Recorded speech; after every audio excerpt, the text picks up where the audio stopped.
Jeez.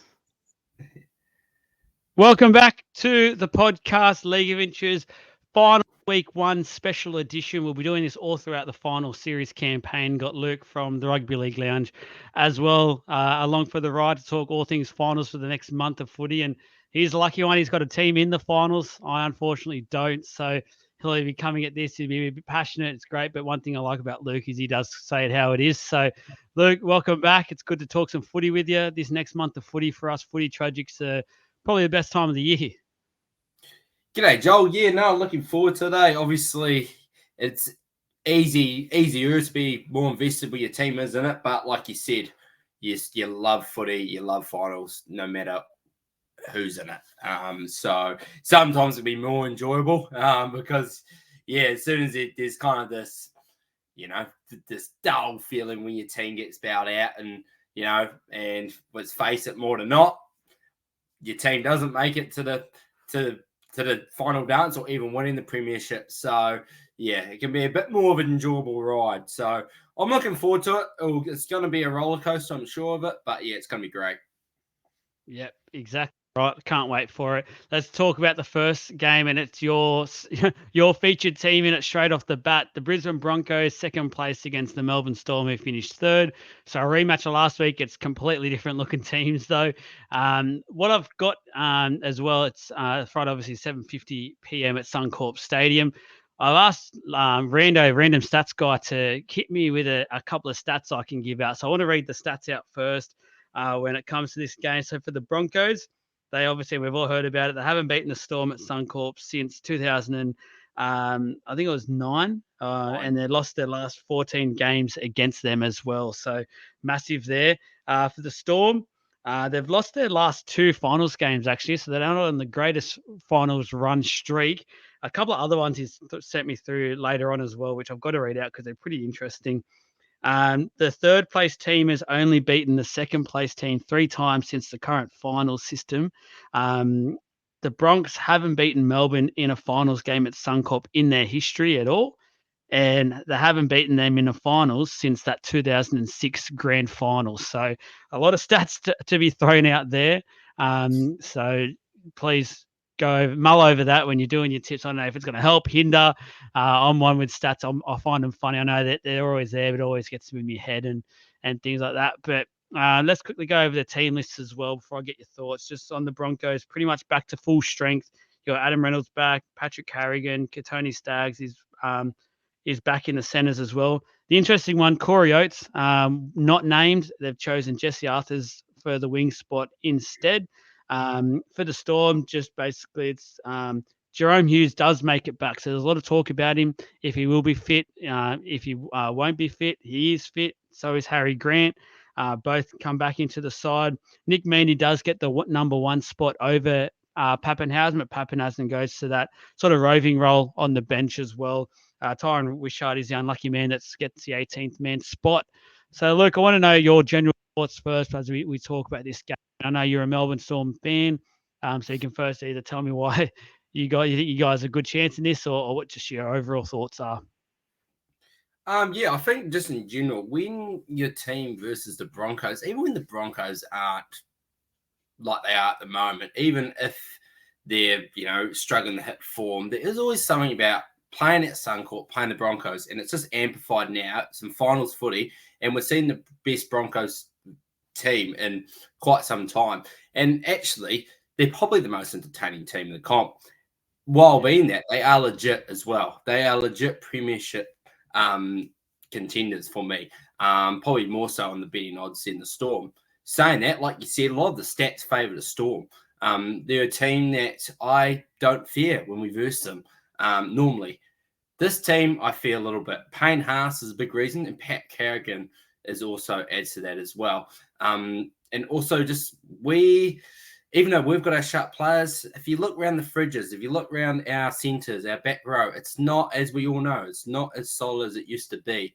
But I will say, even though you've got superstars in the Broncos, in Reece Walsh, Tony Staggs, Farnworth, who's probably been the centre of the year, if not one of the centres of the year, I think there's errors in them. I trust the likes of, even though they're inexperienced, I trust the likes of their forwards in Carrigan and Haas, like I touched on. Obviously got Reynolds, but I think there is chances to expose the likes of Walsh in that first time in finals footy. He proved it in Origin that he can do it. But I do like that we've been there before. And I do like that we've had games where I've been like, yeah, sold. I actually think we are going to win the premiership. And then we'll lose to, I remember one game we lost to the Cowboys when they weren't going too hot. We lost to the Knights. So it's going to be an epic game. I don't want to ruin too much, but I'm going to say this, Joel. This is going to be my final in the end. I think these guys will verse each other again. I just got a feeling. So that's where I'm at in terms of how I feel about these teams, because obviously there's going to be a winner here, but I also am quite high on the Broncos. I don't know if you want me to give me my tip right away. Not yet. Not yet. So, but I got a funny feeling these two teams are going to meet again. And I might change my opinion as the final gets on, but that's what I'm feeling right now. I'll tell you what, it is a great take that you make, because obviously that they'll split on the other side of the draws as well after this. And we have seen that in the past, that the first week matchup does become the final as well. We have seen that in the past. So it's sort of, for mine, it's such a great game to start this final series, because it's two teams, as you said. The Broncos have been up there with Penrith all year and sort of probably haven't got the raps they've actually probably deserved, because Penrith have been so good for so long and consistent with it, where if you think about where Broncos have come from the start of the year, where players are bagging out basically the coaching style of Kevin Walters, to now the fact that they're equal-minded premiers with the Penrith Panthers. They've been so good for at this year with everything. Their attack is on fire, as you said. Then you go on the other hand, the Melbourne Storm have just sort of been under the radar all year. Like it's sort of, I remember doing something about the ladder, I think it was 2 weeks ago, and I just thought, crap, I didn't realize the Storm was so high up. Like it was just one of those things for me where I thought, I just assumed they haven't had a great year for some reason. I just kept assuming that. But it's just typical Storm. You know it as a fan that's just what Melbourne do so well, is they just win. They win these games that they need to win. They just find ways to win. Sort of my only worry, and I sort of mentioned it last week's show that we did on the live show, is that I feel like Munster's been really, really quiet and below a Munster his par even. I think he's been, even in the Origin arena this year, I just thought he's been really, really quiet. I don't know what's going on with him, if it's something personal, I don't know. Don't want to get into it, but the other factor for the Broncos is he waiting for the big stage? And we know there's no bigger stage than a finals game at Suncorp Stadium against the Brisbane Broncos, who you've got a hoodoo over. And there's so much in our minds at the moment about where this can go. What I want to go to with this is your player to watch for this game. If you had to single out a certain player that can pretty much just grab this game by its balls, basically, where are you going? That's interesting, eh? Obviously you've got your stars, obviously. I'll tell you what, I'm gonna say this every year going into the playoffs for the Storm, and I say it across the whole comp. I always think the biggest X factor, because there's no one like him. Don't know how I rate his form this year, but I'm going to go with Nelson, Sofa Solomona. Now, there's bigger names in this game, but he provides something that I don't think is replicable from any other player in the whole comp. And in terms of rocks and diamonds, as a Storm fan, I think he sums it up. The head scratcher, I'm yelling at screen for the good reasons and the bad reasons more. Yeah, probably Vunivalu was another one for me that did some questionable things, but he can change a game, and especially if it's in the balance. Well, I'm looking at their bench, and Piakura has been awesome. Heverington's great. They've got some great players there, but he is that, and obviously Pappy's off the bench, but not expecting too much from Pappy. Nelson's a guy that if this game, I think I'm just picturing this game will be in the balance. If these two teams are at their best, where's the edge? Nelson. Where can we lose it? Nelson. he could chuck an offload, 40 meters out, knocks it on. He's good for that. He could get carded, but he could come up the game-winning play. He could come up the momentum shift. So maybe not. You've got your, like you said, your Munsters and your Walsh, but he's different than the Broncos. Don't have anyone like him. Yeah.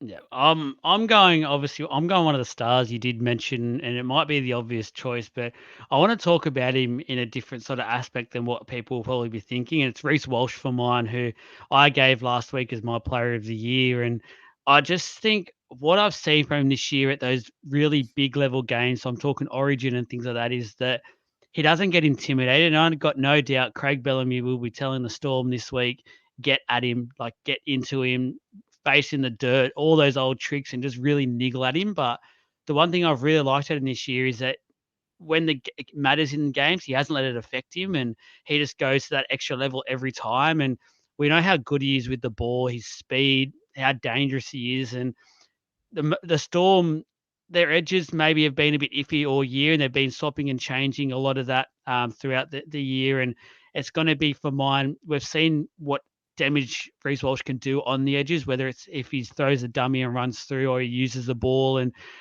if the Storm aren't aiming up on the edges there, he could really cause some damage all night for the Storm. All it takes is one little slip up against Reece Walsh and give him that small amount of space, and he'll just make it look like a beginner, really. He's so dangerous this year. So mine's Reece Walsh. Let's go your winner in your margin. So with margin, I just want a 1 to 12 or a 13 plus margin. I no surprises. I am going to go after Storm. Yeah. I think we do have something on them. And look, you can believe in stats all you want, but there is something there. Yeah. I think I probably gave away why it might have been. Like, obviously, I'm giving the Broncos respect. It's going to be 1 to 12, but I think Reece Walsh is an obvious candidate where he's going to probably produce the best stats of the game. But there could be that negative play, but it could be out of one of the others where, yeah, we've got guys that haven't been there before, but I just maybe trust that we've got guys around them that have been there before. Yeah, they've got Adam Reynolds, but their leaders are guys that are younger than me, and I'm 25, like the likes of Carrigan and Haas and all that. So, yeah, I like our chances. But tell you what, like it wouldn't surprise me if the Broncos probably actually surprised me more if we won 13 plus than they won 13 plus. Probably they've got the ability to blow us out the park because they've just got X factor. Yeah, I'm going the Broncos 1 to 12 here. And the only reason I'm saying this is because it's at Suncorp Stadium, and this year every time there's been a ball that has to bounce the right way, it has done so for the Broncos this year. Like everything they do at home this year is just turned to gold. It's just been ridiculous to watch. Every time you think, yep, that ball will go out, or there's no way he can offload that to Reece or something at the back, they always manage to do so. So I just anticipate this to be a really tough slog game, but those little couple of moments that decide finals games will fall the Broncos' way with just how this season's gone for them so far. So, yeah, I'll lock in the Broncos there. And interestingly, the odds side of things, $1.61 to the Broncos, $2.34 for the Storm. That's via sports bet. So some odds there for Melbourne and the dreaded hoodoo that's going on there. Let's go to the Saturday game, the first one. Again, it's not an eliminated game. It's the top, the Penrith Panthers against the Warriors. So first versus fourth. Saturday, 4:05 p.m. So I'm pretty sure you can you can let me know about this one. But for New Zealand, that's prime time slot. Would that be correct? It's a weird time slot for us. Yeah, it is good. 6 o'clock because normally on the Saturday, the earliest game we get is 5:30. No, sorry, 5 o'clock over here. And because there's normally it's 2, we get 8. So that was interesting. It'll be interesting watching a footy game, a finals footy game like that on a Saturday. Normally we're used to the Sunday game, but yeah, that's good. Putting the tea on, sit down, second half, having dinner. Perfect. Perfect time. It's at Bluebet Stadium, Penrith, which later on I'll have my own say about that, but we won't try and go there this time. Look, for the Panthers, a quick random, as I said, random stats guy, little stat for us for the Panthers. The Warriors have won their last 7 games when SJ has been playing, so on a roll with SJ. He has told me it was very hard to do a Penrith one, just with how good they are. So for the Warriors, how they can beat the Panthers are 10-1 against the top 8 teams this season, with their loss in round 1 to the Broncos at home. So they've been really, really good. We obviously know how good they've been this year. It is a hard slog for the Warriors going there, but I'll say this much before. Actually, I'll wait till we get back into the actual proper preview. I'll go quickly to the teams and the major changes. Obviously, Luai is still missing with that injury. Mitch Kenny and Scott Sorensen both return. Cogger gets that number 6 jersey. That's locked in for the finals. Jermaine Semen is your 18th man. For the Warriors, you've got Sean Johnson back. Tohu Harris has been named. There was talk late last week that it could be season gone for him, but it's come back. He's playing. Jazz Tavanga is back as well. And then the rest of the Charles Eagle Clocks, Dallin, Aiden Fennell, Blake, Wade, they're all back. So pretty much both teams are, as you'd probably say, full strength. I think this game is going to be a lot closer than a lot of people are probably thinking in their heads and what the odds say. The odds $1.20 Penrith, $4.60 to the Warriors, thanks to sports bets. So what's your general thoughts on this one? I was talking to a mate a couple weeks ago, and his take on it about who he'd like to face as a Warriors fan, obviously being New Zealand. And he's come from the thought process that he would prefer to have the Panthers straight away. And I might send that your way soon. But at the end of the day, I think realistically, you've got to verse the Panthers at one stage to win the comp. But it's tough. I think the Warriors are such a solid team, but you just look everywhere position by position and you think they're just a little bit better. And you look like things like Jack Cogger there, and it's like, oh, maybe that's new, but it's like Tamara Martin's great, but it's the first time him and Sean Johnson played alongside each other in a long time.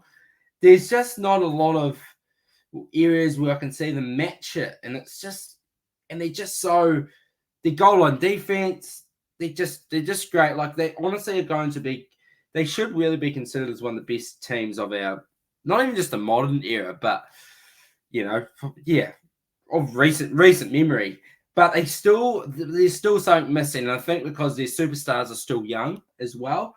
And I just don't know if I agree with my friend on that. I somewhat get what he means, especially if he's considering Luai coming back in the fold, but I also think that Eels loss might have been the worst thing to happen to the teams coming up against the Panthers. Yeah. It's given them a bit of extra fire in their belly. So overall, credit to the Warriors, but their Panthers team, even like Taruva is a rookie. Like he's one of my best wingers of the year. They're just great. And poor Warriors, poor the teams, they're just so well rounded now. And I was reading something the other day or listening to something how they've got so many players signed at 2026. And yeah, they've lost players. They're going to lose Crichton, but yeah, they're building something great out there. Yeah. I think Penrith, obviously for a lot of people, the favourites for this competition. One thing I will say for the Warriors is when I looked at the top four, I actually thought, and I sort of see where your mate's coming from with this, is if there was a team for them to be drawn with, you don't know, you think you're crazy to say it, but it was Penrith just because of the style that Penrith play. I feel like suits the Warriors style a lot more than, say, a Broncos or a Storm outfit who throw the ball around a hell of a lot more than the Panthers do. The Panthers are quite structured with what they do, but because everyone's on the same page and knows what they're doing, it's so hard to defend. But when you pull the curtain back, it is quite structured. But the Warriors are sort of the baby brother of the Panthers with the way they play. They play very similar to that as well. So I'm anticipating this to be a big forwards battle. I won't be surprised if there isn't actually many points in this game. I feel like both teams' defenses are really, really good.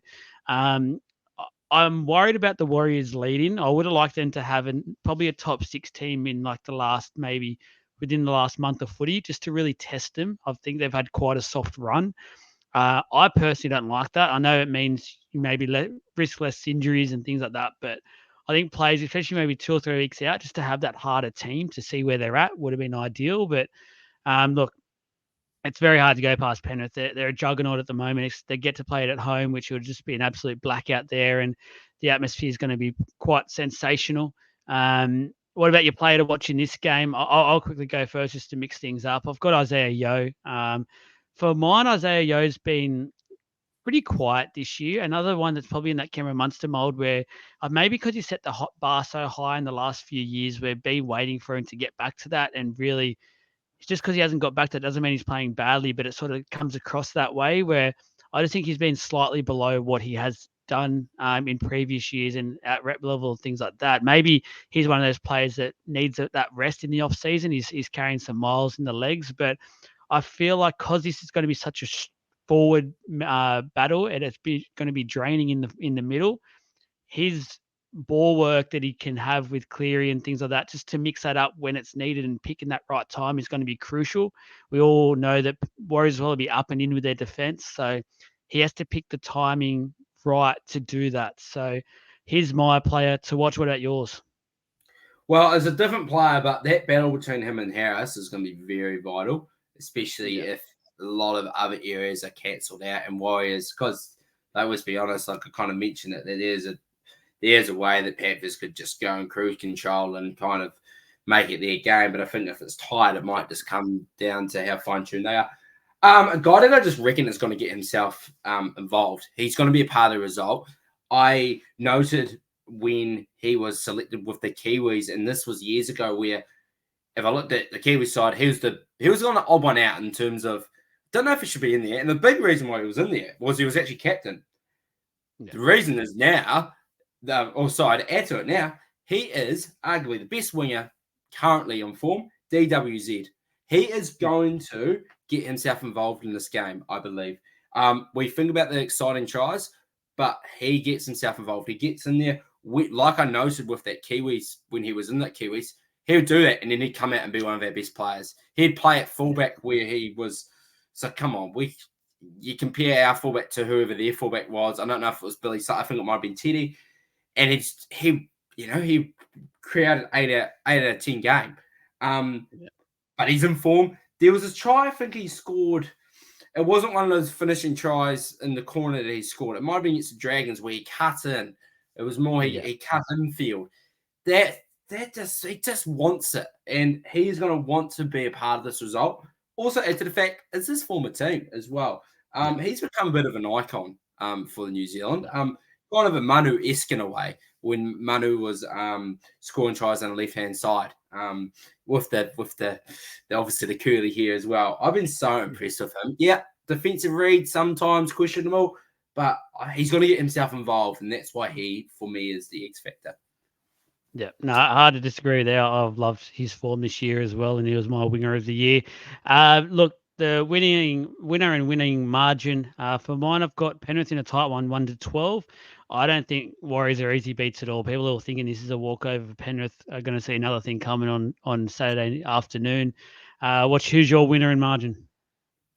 Panthers 13 plus.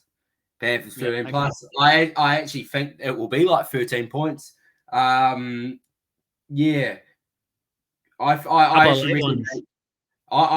actually reckon they'll get a drop goal at halftime. I think they'll just play it nicely. I think the Warriors will be good, and I think they'll just be a step ahead. I think they'll just capitalise on their chances a bit more than Warriors, sadly. Perfect. Now, this is the business end of things, the first of the elimination games. Sharks versus the Roosters, 6th v 7th. The market, $1.91 to $1.93, so there's nothing in it at all. Saturday, 7:50 at PointsBet Stadium, so Sharks home ground, get the home ground advantage. So the stats here for this one from Random Stats Guy, once again, thank you. The Knights, looking at the Roosters have only beaten 2 teams in the current top 8 all year. The Wars twice and the Knights once. Sharks have never won a finals match against the Roosters and have lost 4 of their last 5 v Roosters at PointsBet. So normally at home you think you got an advantage, but if anything, it's probably a disadvantage. And some of those stats are looking quite good for the Roosters. For the teams, so for the Sharkies, basically the same 17 as who that beat the Raiders in round 27. Connor Tracy has been named and should play, even though he's carrying some injuries. And Will Kennedy seems to be still a week away, but he is on the extended bench. So just keep an eye on that as we get closer. We all know being an elimination game, they might push him along to see how he goes. So just keep an eye on that one. For the Roosters, big in, Joey Manu does return. Unfortunately, Daniel Tupou doesn't make it.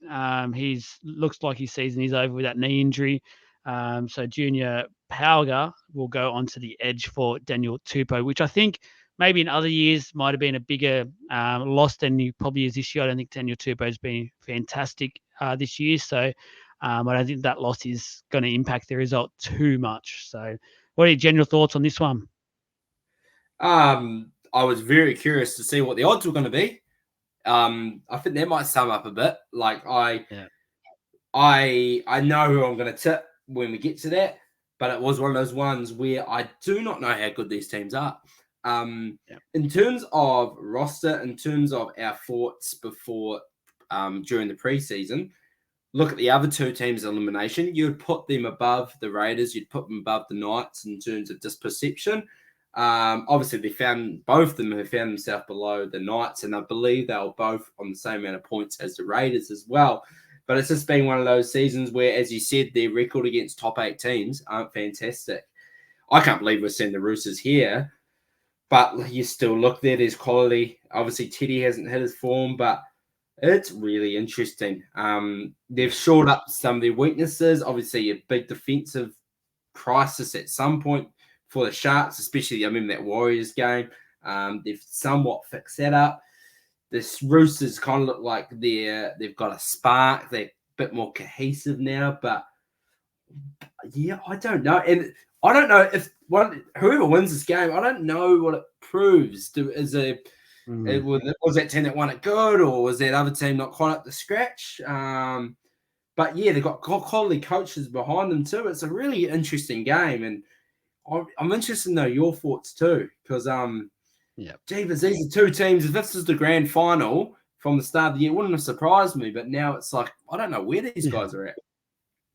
Yeah, no, it is a bit like that. And to be fair, I know we mentioned the Roosters' record against top 8 sides, but the Sharks isn't great either. I think if it wasn't for them beating the Raiders on the weekend, I don't think they've beaten any, if at all, any of the top 8 teams. So their record isn't great either. So it's an interesting game, as you said. It's sort of one of those ones where, for me personally, I haven't been really a big fan of the Sharks lately and how they've been playing ever since basically Hines got dropped from Origin. I feel like they've just haven't ever got to the point where they should have got to, and they're just, it's like something's holding them back, and no one knows what it is, but it just feels like something holding them back, and it just feels like their lineup isn't completely made up how it should be. It just seems like something's off almost every week when they play, but just can't put your finger on it. For the Roosters, they're starting to slowly show the form that had everyone saying they're going to win the comp at the start of the year. I think it coincides with Sam Walker being back in this side, and to think 3 months ago he was used as the scapegoat and said he was the issue at the Roosters is crazy, because if anything, he's the reason that they're here playing finals football now, because he's been remarkable the last couple of weeks. So it is a really tough one to tip. It's one of those ones. What form do you trust? Because even though the Roosters have won the last few games to get into the 8, it still hasn't been really great sort of wins. They've just got by. Like both, like the Rabbitohs, for instance, were depleted. They didn't have many stars playing, and they've been off. They've had external noise and things like that. So it's a hard one to tip. Just for my player to watch as well, I did mention him just before, Sam Walker. I think he's the one to watch for this game, just because, as I said before, the Roosters' form has really come off the back of Sam Walker, and he's been class the last couple of weeks he has played. And just basically, mate, I don't know if it's an FU to the coaching staff, his little personal vendetta at the moment to say, mate, this is what I can do. Don't do this again to me. And the Roosters can really get off the back of that and go with Sam Walker. I feel like it could be a great night for the Roosters. But yeah, what about your player to watch? Yeah, so I think previously we were going different teams. I think that might have been maybe more of a coincidence. I'm going to stick with the Roosters. You mentioned Munster earlier. You mentioned Yo as well, where they kind of seemed like they weren't quite themselves, and I think somewhat been under the radar because they've obviously been in the top 4. This one's probably more so. Also been a new environment. Brandon Smith.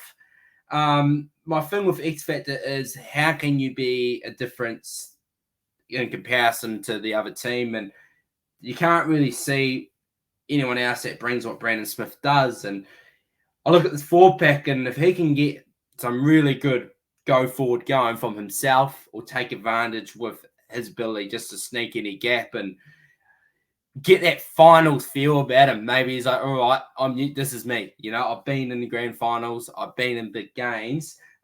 This is maybe where we see the best of Brandon Smith. Someone also, like, probably I haven't actually watched too much, and I know he's had his moments, but I'm just wondering if this could be the stage for Brandon. And to be honest, mate, Sam Walker I was debating, so it was splitting hairs there. But such a big fan of Brandon Smith. I just really want to see the best version of him. And I honestly reckon if we do get the best version of him, he is the game changer for me. Nothing against Blake Brayley either, because he is an awesome hooker, but I just think that battle might settle it.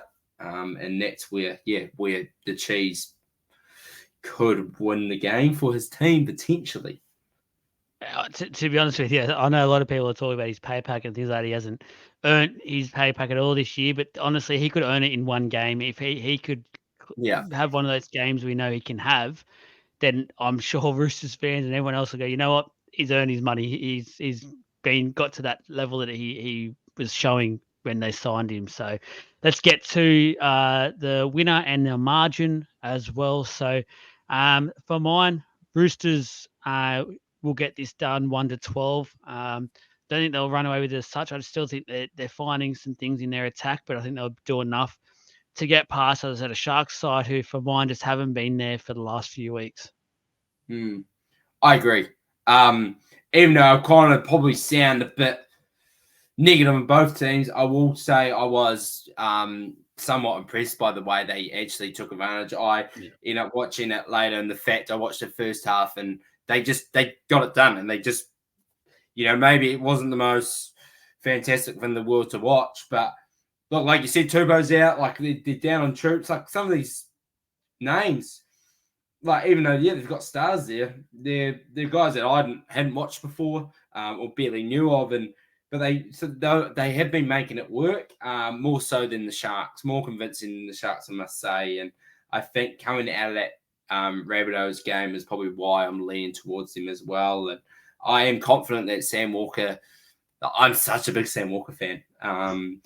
Yes, Hines is on the other page, and he's obviously got his reasons to be that star of this game. But I'm feeling the Roosters too. Yeah. Last one, another eliminator. Newcastle Knights versus the Canberra Raiders, 5th versus 8th.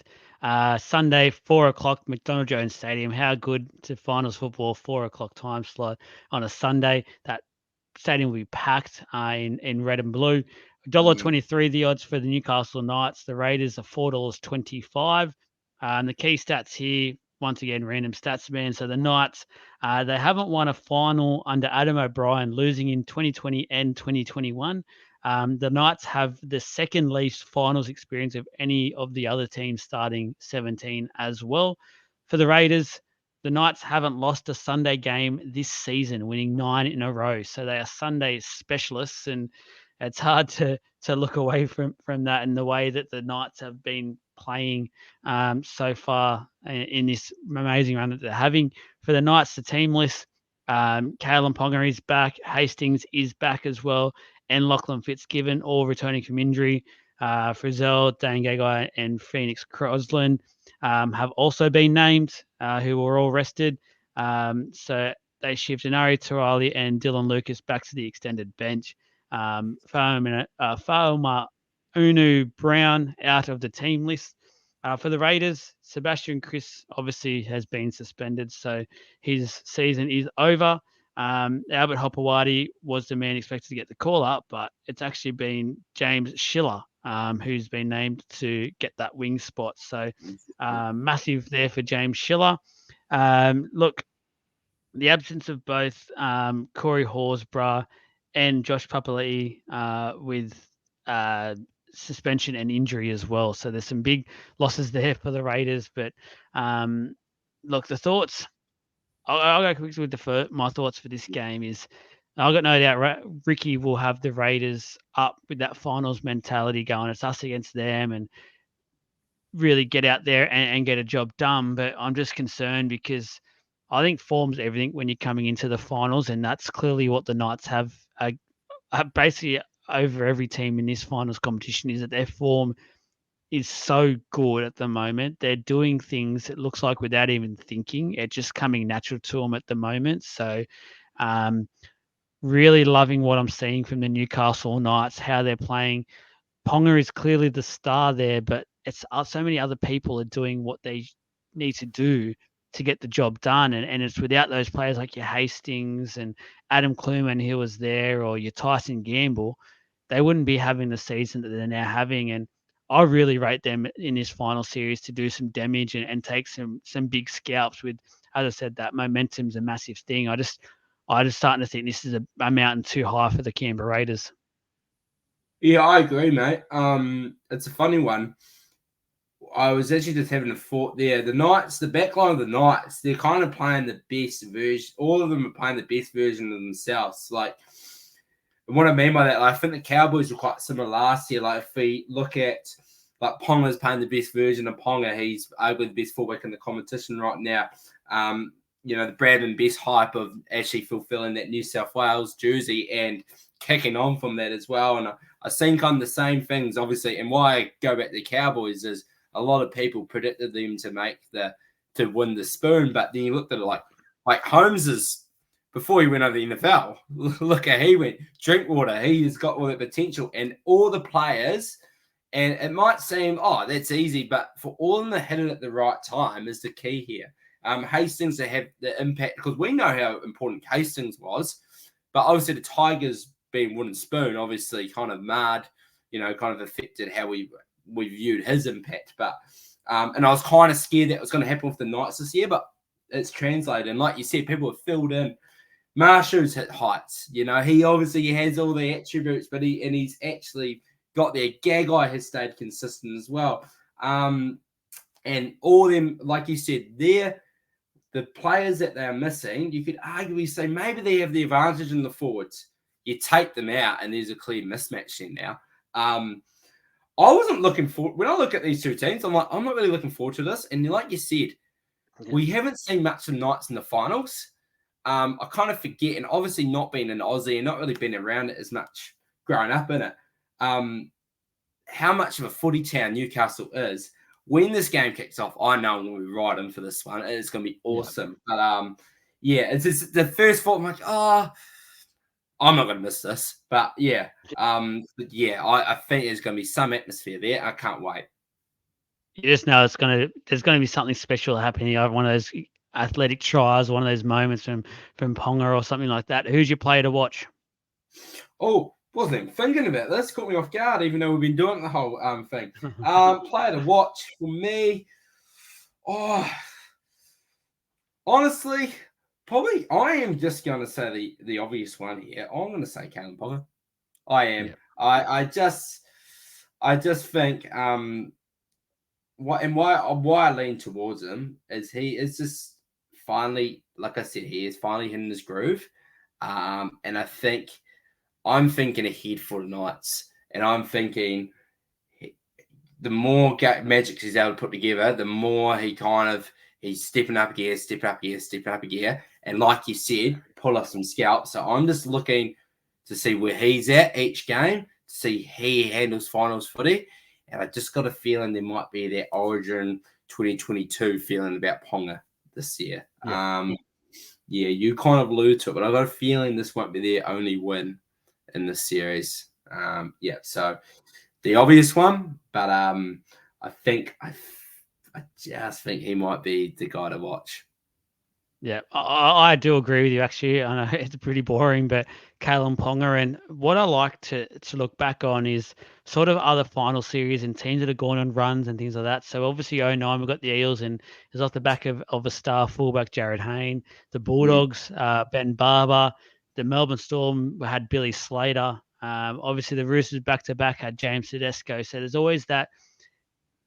It feels like we always go back to the fullbacks. They were always the stars of the shows and always step up and lead their team to something special. And look, I'm not going to say the Knights will definitely win the comp or something like that, but what I will say is while they've got KP at the back and he's producing what he is doing and in the form he is in, they're going to be so hard to beat, even for the teams like the Broncos and the Panthers. I reckon if we get to the stage where they get to verse one of those, they will be probably the most worried they've been all year, because there is so many players that we could talk about. As you said, the wingers, Dane Gagai is just back to like he was playing like he was 25. Their forwards are fantastic. So, look, their halves, I feel like, are very underrated this year. They're just doing their job exactly what they need to do. So, Ponga will just grab this game. I feel like you'll have all eyes on him. He loves that stage. Watch him produce some absolute Kalen Ponga magic. Your winner in margin, I think this is going to be a pretty easy one. Yeah, Knights. But the Raiders are the Raiders. You know, 1-12 is their go. Yeah, I'm going 13 plus. I think the tipping point for me is at home.